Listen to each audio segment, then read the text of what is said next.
Sudah lebih dari 5 tahun, aku menikah dengan Della, istriku, yang aku kenal sejak zaman SMP dulu. Tapi sampai sekarang kami belum diberi kesempatan untuk mendapatkan momongan. Meski sudah sering berusaha tapi karena memang belum rezeki, apa boleh dikata? Sebenarnya tak ada masalah di antara kami, jadi bisa dibilang tinggal menunggu waktu saja. Namaku Agus. Aku berumur 26 tahun. Aku seorang pedagang bakso di ibu kota provinsi yang sudah sejak lulus sekolah aku tekuni sampai akhirnya aku bisa buka warung bakso sendiri. Usaha serta kerja kerasku ini bisa kunikmati bersama keluarga dan tentunya Della istriku yang menjadi pendamping setia merintis usaha dari nol sampai bisa sesukses sekarang ini. Della sendiri tak hanya berpangku tangan mengandalkan rejeki dariku. Selama ini dia juga berdagang gorengan di samping warung baksoku. Jadi kami bisa saling bantu. Aku sangat beruntung mempunyai istri seperti Della yang aku kerja keras tanpa mengandalkan segalanya dariku. Meskipun sebenarnya aku mampu memenuhi kebutuhan dia. Apalagi Della juga cantik dan punya body yang cukup perfect.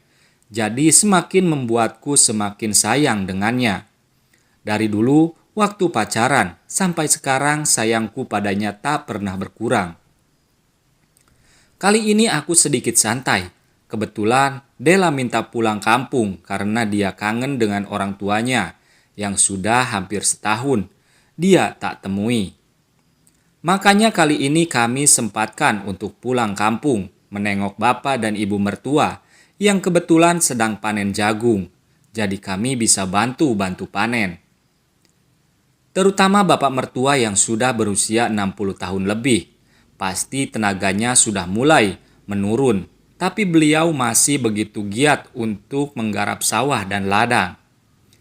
Biasanya bapak mertuaku dibantu ibu mertua yang usianya jauh lebih muda, yaitu 45 tahun, untuk membantu mengerjakan semuanya.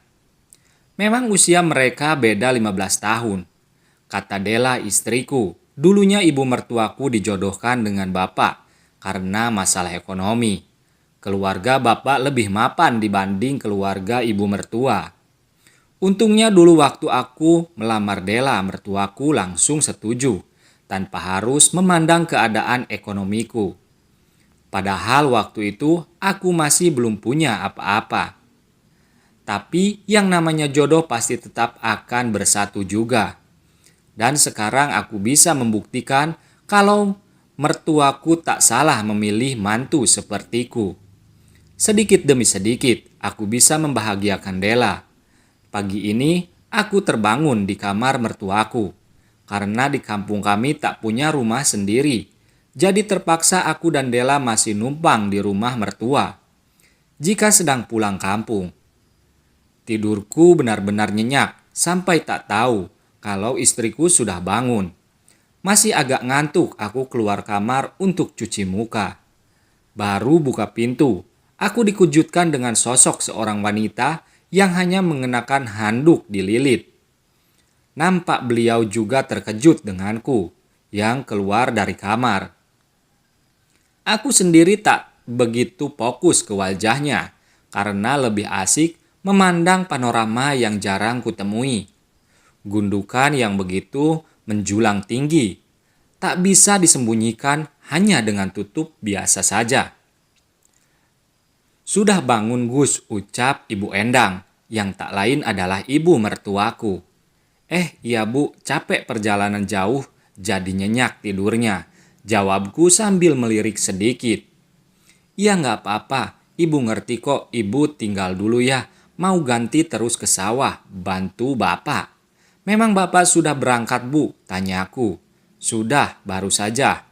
Takut nanti siang hujan, jadi milih berangkat pagi-pagi. Tanpa berkata lagi, ibu mertua langsung masuk kamar meninggalkan aku yang masih berdiri di depan pintu. Rasanya aku belum sepenuhnya sadar dan masih terbayang eksotisnya pemandangan pagi ini. Usia Ibu Endang hampir setengah abad, tapi wajahnya masih nampak awet muda, sama seperti waktu aku kenal pertama kali dulu. Sepertinya beliau sangat ahli dalam mengurus diri. Karena tak ingin terus memikirkan hal yang tak perlu, aku pilih mandi terus sarapan dan berangkat ke sawah untuk bantu bapak mertuaku yang sedang memanen jagung.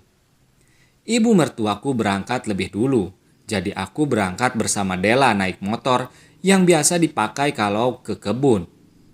Meski jaraknya tak jauh, tapi nanti motornya dipakai untuk mengangkut hasil panen jagungnya. Setelah sampai, aku parkirkan motor di samping gubuk kecil yang dibuat bapak mertua. Lalu mulai ikut memetik satu persatu jagung yang sudah tua. Hanya jagung yang diambil, sedangkan pohonnya dibiarkan tetap berdiri. Sambil memetik, tak henti-hentinya ibu mertuaku mengajak ngobrol, baik itu denganku maupun ke Dela. Memang Ibu Endang ini cerewet, jadi kalau kerja tanpa bicara pasti tak bisa. Karena sering diajak ngobrol, ditambah jarakku dengan Bu Endang yang terus berdekatan selama memetik, aku jadi kembali teringat kejadian tadi pagi, yang dimana terdapat pemandangan indah untuk dinikmati. Meski aku sadar dia ibu mertuaku, tapi tetap saja naluriku masih normal. Tak mudah bisa melupakan apalagi semua jelas dan baru pertama aku lihat secara langsung. Aku tak sering menanggapi obrolan ibu mertuaku, agar pikiranku tak kemana-mana. Sekitar jam 10 pagi, Dela istriku pulang duluan karena merasa capek baru datang semalam. Sedangkan aku dan bapak bergegas mengangkut jagung yang sudah dipetik karena cuaca yang mendung. Takutnya akan hujan lebat dan jalan jadi becek, susah untuk dilewati motor. Saat semua hasil pagi ini sudah dibawa pulang, kini tinggal menjemput ibu mertua yang masih di sawah. Tadinya bapak yang mau ke sana, tapi karena aku kasihan jika dia kehujanan jadi akulah yang pergi. Dan benar saja, baru sampai di gubuk, hujan sudah lebih dulu turun dengan begitu deras. Membuat Bu Endang minta berteduh dulu di gubuk daripada hujan-hujanan.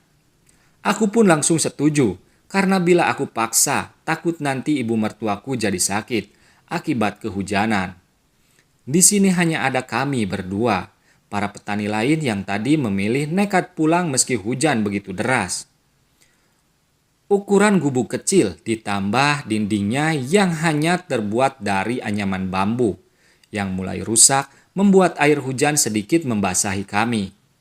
Kami duduk bersebelahan di gubuk kecil, sembari menunggu hujan reda.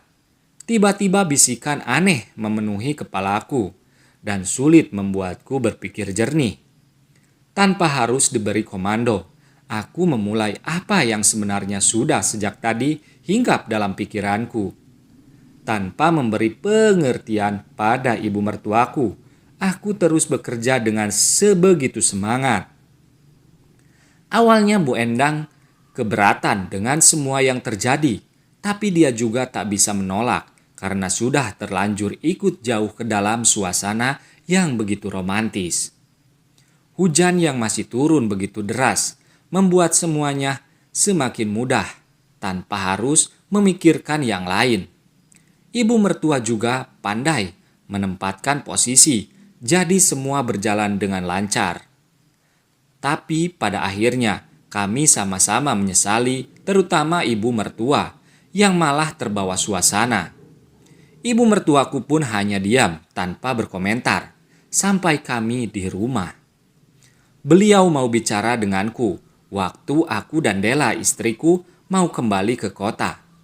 Beliau bilang juga ikut senang dengan apa yang terjadi saat itu, karena selama ini ibu mertuaku juga masih butuh. Tapi beliau tak ingin semua itu terulang karena tak pantas untuk dikenang, meski rasanya tak bisa dibohongi. Beliau juga berpesan agar aku bisa menjaga rahasia ini rapat-rapat.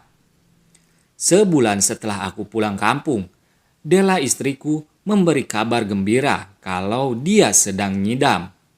Tentu saja aku begitu semangat karena yang aku harapkan selama ini terkabulkan. Dan ini juga berarti dalam waktu dekat aku akan kembali bertemu dengan ibu mertuaku yang sempat ikut kerja keras denganku waktu hujan besar di kampung. Gimana menurut kalian? Apa yang harus aku lakukan saat aku kembali ke kampung dan bertemu dengan ibu mertuaku? Apa aku harus mengulanginya? Atau aku harus menghentikan semua ini? Tulis saja komentar kalian di bawah. Sekian dan terima kasih.